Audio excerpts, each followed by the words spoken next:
Welcome to the Real Estate Finder podcast. I'm Matthew Maschler, real estate broker with the signature real estate companies in the great state of Florida. And with me, the co-host of the Real Estate Finder podcast, Jill Glanzer. Hey, Jill, how are you? Hey, doing awesome. Awesome and great. And also, we also have Preston Smith. Hey, Preston, how are you? Hey, I'm doing great, Matt. Why do you look so little? Yeah, you're little. You're so little. All right, there you go.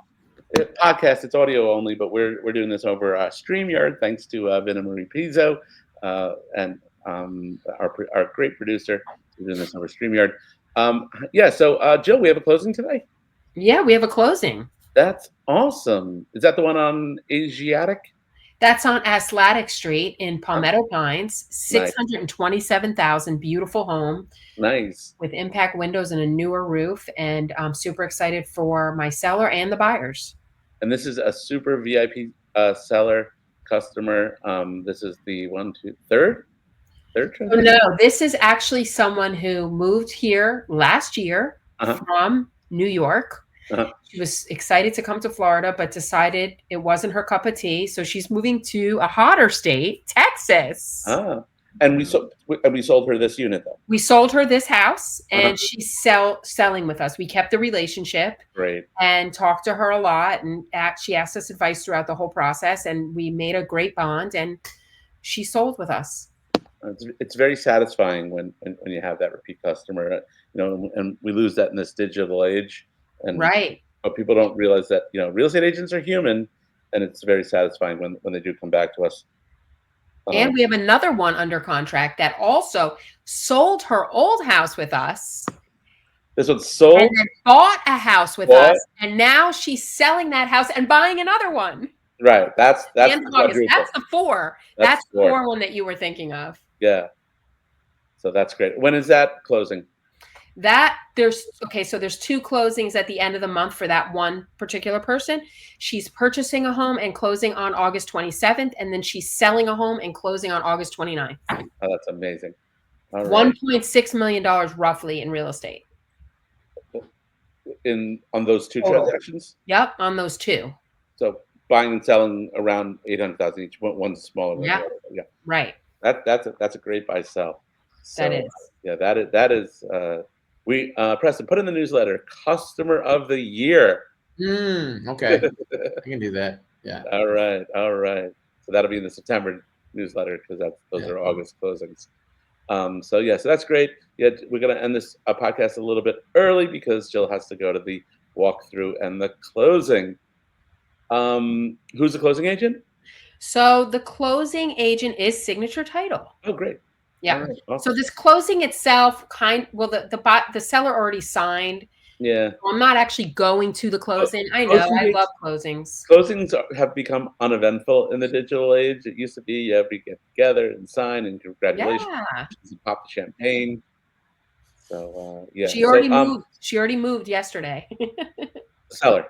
Yeah, the seller already moved yesterday and already signed all her documents on Friday. She's in Texas? She's on her way to Texas. All right. Well, no. Hey, goodbye. You have a real estate finder keychain for the buyer? That's a great question. Yeah, somewhere I'll find one and I'll bring it. But I'm not their agent. You know what? I don't talk to the other customer, and I don't try to market to the other customer.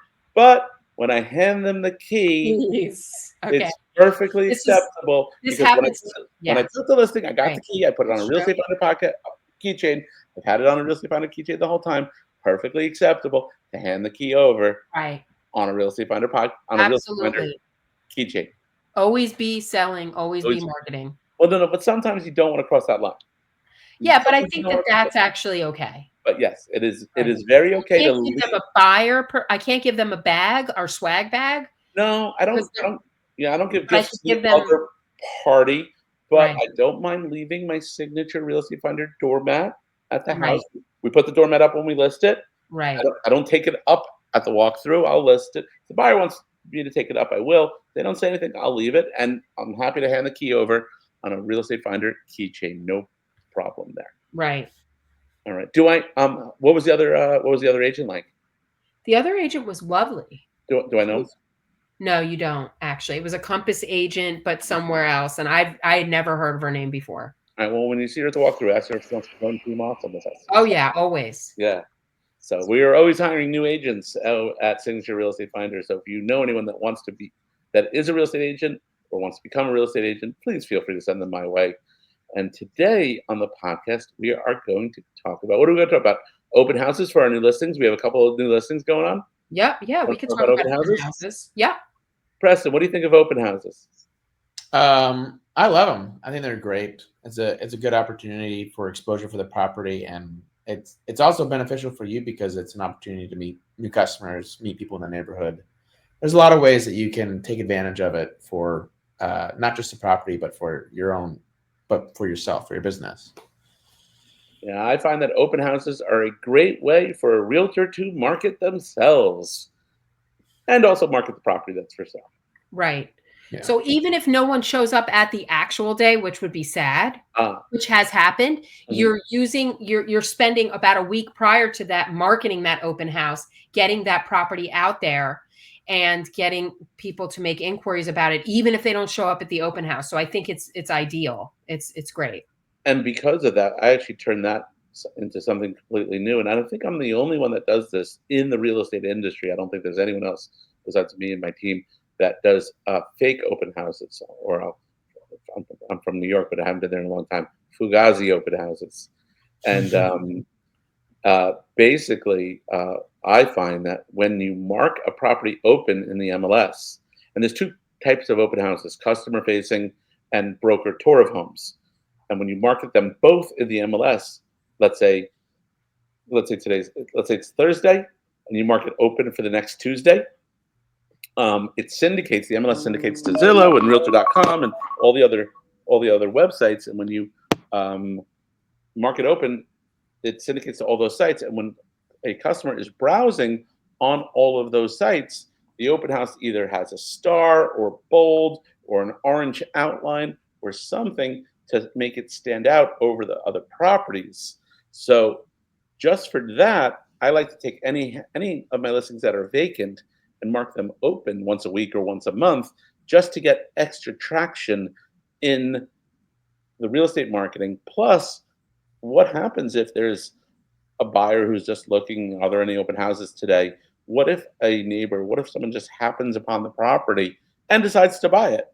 So it's plenty of reward with very little risk, especially for a vacant property.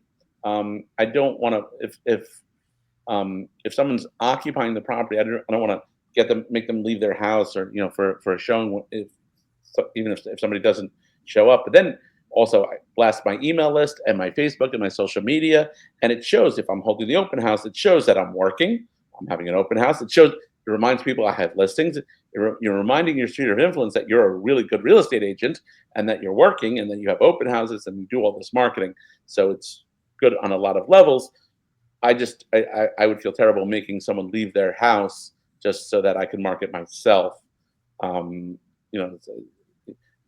thing I like to do is, let's say I know I have a showing on Sunday. Let's say I have a showing Sunday at 2:30. Market open for 3:00. Just put it out, right? For all those extra reasons that all the extra views and eyeballs, I'm there anyway. 2:30. I show the house, and then I'll leave at 3:00. I don't even care if anybody even shows up. If they show up, they'll call me and I'll make an appointment. But or stay for a few more minutes for the open house. What do you think about that, Jill? I like that, because then you're using your time wisely. I mean, especially if you have to drive to show the house at 2:30 and it's a little ways from you, why not use that opportunity to also have it open for an hour after that, from 3 to 4, and getting 2 or 3 more eyes on it. And then also, if your buyer that you're showing, or the agents there with their buyer, when they see somebody else come to the door, it causes a little bit of urgency for them. Maybe they want to make an offer because they love the property and they don't want you to show it to anybody else. So I think it's a win-win for everybody, really. Absolutely. So, and on the listing appointment, if the customer says, do you do open houses? I try to massage the message. If they're living there, I say, well, would you like me to do an open house? Some sellers insist, right? Some sellers won't hire you. And then you have other agents that say, oh, no, they don't work, or they're not effective. And then I have to argue. I go to the listing appointment. I say, yeah, absolutely, I'll do an open house. but such and such said they're not effective. And I'm like, well, such and such is the lazy fuck. Yeah. Right. They don't want to be there. Right. And if you're on a listing appointment, and that's what I'm trying to, I don't know who's listening to my podcast. If it's my agents, my customers, or people I don't know. I'm just saying, if you're a real estate agent, and you go on a listing appointment, and the guy asks you to do an open house, and you say yes, and they tell you some other one says that they don't want to do it, and you say, well, they're a lazy fuck, you're going to get the listing. Right. You're going to get the listing over that guy. If I'm sending an email to 3,000 agents in Palm Beach County or the direct area ahead of time and getting people to start calling me ahead of time, that's amazing. Right. Like, even if nobody shows up, that's what I try to tell my sellers. Don't look at who showed up.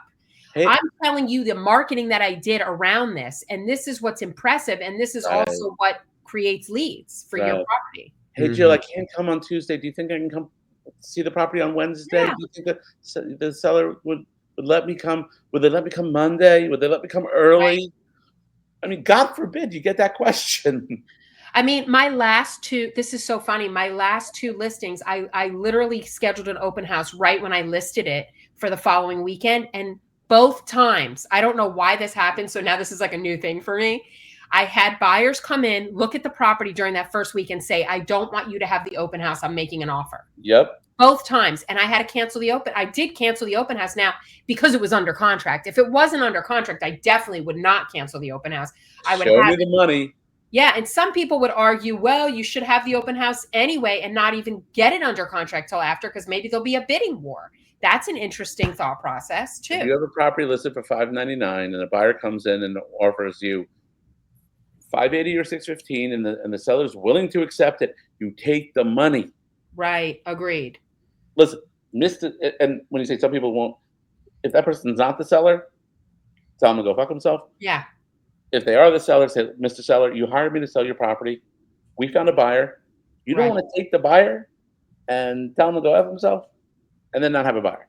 Right. Because I can't tell you how many times the first buyer came in and the seller was so emboldened, and 6 months later they're lowering the price. Right. You got to remember, there are buyers out there that are just watching every day. They're on Zillow, doom scrolling, and they're constantly waiting for this to come up. This buyer came in and they're excited. Yes. Sell them the house. And they made a full price offer. Yeah. I mean, they did. And so what? I'm going to wait and be a pig and wait for somebody to give $5,000 more? And it probably won't happen in this market. Even if it's not a full price offer, even if it's a decent, acceptable offer, don't not take the offer, because maybe somebody else might come that may or may not even want to. So, I mean, that doesn't make any sense. Right. So I like to talk about the fake or fugazi open houses, but then then there are real open houses. Yeah. I'm just not the type that will bake cookies and put up candles. I've done that before. I have a great agent on our team that joins me for the open houses. Nice. And she brings all the candles and we get so many compliments. And look, by the way, we haven't done it in a while. I do the fake open houses. I'm happy to do real open houses. We've done some great open houses. And the thing is, we have the Real Estate Finder team awesome. We have 15 agents. We have over 1,000 at signature. Like, I view an open house as a party, right? I want to get together with my agents because we miss each other and we're always talking over Zoom. Hey, next Tuesday, 11 o'clock, I'm buying lunch at 123 Middlebrook. Yeah. Do we have any listings that we could do an open house party? Oh, that's interesting. I mean, well, let me look. I have to look, but I think, we could do one at Severn. We could do one at the new listing in Woodfield when that happens. I know they're not exciting, but my other ones are all under contract. All right. So, but somebody on our team has a listing that they would want to do an open house, I think. Yeah. The problem with 122 Severn is I don't want to have a party there. Oh, understood. But listen, Preston. Yeah. Let's schedule an open house for 11:30 on Friday, September 5th. Okay. And we're gonna have an open house party. It's Preston's birthday. Okay. What do you think? Cool. Like it. Use that. It's Preston's birthday. Come join me at this open house, and we'll just invite everybody over. Love it. All right. So we have to. So and then also, if you want, go out and get a listing, and then list it, and then schedule the open house. Love it. All right. Anyway, that is our time. We got to go back to work. We got closings. We got money to make. Preston's going to go find a listing. And if you want to sell your house and you would like to host Preston's birthday open house on September 5th, if you'd like to get your house listed this month, the month of August, open house September 5th, and we'll close it by, well, it should be closed well before Halloween, right? Yeah. Yeah. Oh, we got to do Halloween open houses. I love Halloween open houses. Giving that trick-or-treat candy. Yeah. Yeah. We got to get those candy wrappers. Those Yeah. cool ones. Yeah, let's do that one at the Lanning's house. Okay. Love it. Yeah. All right. Actually, Jill, I want to talk to you after the closing about the Lanning's house. Okay, perfect. All right. Thank you for joining us on the Real Estate Finder podcast. You can also find us on our YouTube channel. I have some very different. I have the full episodes of these. I have clips of these, but I have other contents on the YouTube channel. So check out the Real Estate Finder YouTube channel. Regardless of whatever podcast service you're using to listen to this, please subscribe and like. And on YouTube, you could ask us a question in the comments or email us sales@realestatefinder.com. Check us out, realestatefinder.com. August 31st, Boca Raton Wrestling, brcw.com. And we will see you soon.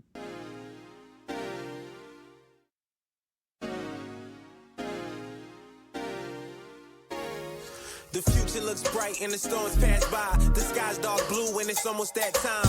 Light shows, cameras flash when I pass. Living in the moment, forget about the past.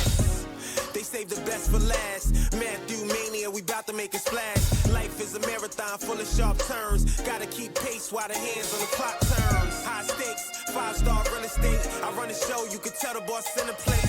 Electricity, energy, it vibrates. I'm always on time even if I'm late. I make dreams come true, living my life, hope the same for you. Success in my sights, got a real clear view. If you don't know the time, I'll give you a clue. You know what time, you know what time, you know what time it is. Yeah. You know what time, you know what time, you know what time it is. You know what time, you know what time, you know what time it is. You know what time, you know what time, you know what time it is. You know what time it is. You know whose time it is. You know what time it is. Matthew Mania, the time is his. You know what time it is. You know whose time it is. You know what time it is. Matthew Mania, the time is his. Yeah, got him shook, scared, can't look. We're not afraid of the big